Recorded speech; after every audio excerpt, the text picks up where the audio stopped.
এটা তো মেনে নেওয়া যায় না।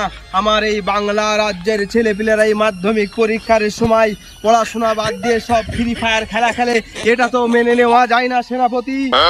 সেনাপতি, আদেশ করুন জাহাপনা। এই ছেলেপিলের ফ্রি ফায়ার খেলা বন্ধ করার তোমার কাছে কি কোনো উপায় আছে সেনাপতি? উপায় একটা আছে মহারাজ। কি উপায় সেনাপতি? যে সমস্ত ছেলে পেলে ফ্রি ফায়ার খেলে তাদের বিয়ে দিয়ে দিতে হয় মহারাজ। তুমি একটা ঢোড়া, তুমি একটা মাথা মোটা, তুমি একটা অযোগ্য সেনাপতি। কেন মহারাজ? আরে মাথা মোটা সেনাপতি, আমার রাজ্যে যে সমস্ত যুবক ছেলেরা ফ্রি ফায়ার খেলে তাদের যদি সবারই একসঙ্গে বিবাহ দেওয়া হয়, তাদের বাচ্চা কাচ্চা হবে, আমার রাজ্যে যে অনেক জনসংখ্যা হয়ে যাবে সেনাপতি। এই তো খুশি সংবাদ মহারাজ। আরে মাথা মোটা জার্মানির তলায় থাকা কালো জলঢোড়া সেনাপতি, আমার রাজ্যে যখন জনসংখ্যা বাড়বে তখন আমার রাজ্যে তো খাবারের সংকট দেখা দেবে।